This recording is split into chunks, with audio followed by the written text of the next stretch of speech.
want people to look or that you want us to kind of consolidate our efforts on, just let us know so that we can kind of really help everybody out. That's the name of this game. I don't really care about people seeing pictures of it. My goal right now is to try and help find people in the rubble. So that's what we're trying to do here.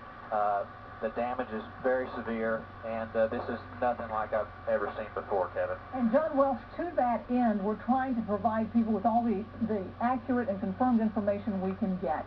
We're looking at, for those of you who are just joining us and may be coming home from work and turning on your television set, a devastating, horrific, monster tornado moved through Moore, Oklahoma earlier this afternoon, said to be at some points 2.5 miles wide as it moved through here. Our meteorologist Mike Morgan believes it will be classified an F4 or an F5. He says the devastation that he is witnessing, in his opinion, is 3 times as bad as the May 9th tornado, 1999, that moved through this very same area and was likewise devastating. But what you're looking at right now is Plaza Tower Elementary, which holds 75 children and faculty, are believed to have been in the school when the tornado hit. Other children had already been taken out of the school, but we are told at this point, and have no information otherwise to date, that 75 children and teachers were inside the school when it hit. Lance West is on the scene. He said he saw at least one child, a male child about 8 to 10 years old, leave the debris field. He saw another teacher being transported. But so far, that's all that we've been able to confirm. Let's go down to ground level right now with our Jesse Wells on the scene. Jesse was in Edmond yesterday at another tornado damage site, but this is nothing like what you saw yesterday, Jesse. This is massive. Jesse. Go ahead, Jesse.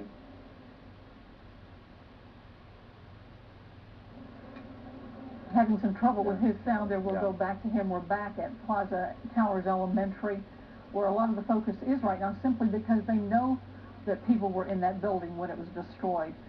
If you saw earlier shots of Moore, Oklahoma, as our coverage continued since about 2:30 this afternoon, you know that there are areas throughout this city that look exactly the same. And folks right now, first responders, are simply trying to find people who may be trapped. And they're doing it by listening with their ears, trying to hear calls for help, trying to hear cries of pain, to know where to start digging. Well, it's just, you know where to start. You start at the elementary schools, and that's where they are. And then they're going to start going door to door, searching what used to be homes, but are now piles of rubble all up and down the streets there.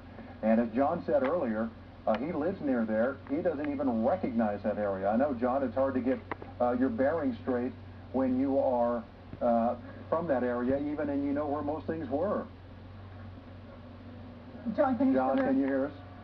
John, what I was saying, John, was that it's hard for you, as you see another chopper go by, it's hard for you to get your bearings right in an area that you know like the back of your hand, because you live not far from there. I think he's having trouble talking just right now. I think the chopper you saw move through there was a police chopper. Yeah, some kind of search and rescue chopper. Let's go back to Jesse Wells on the ground.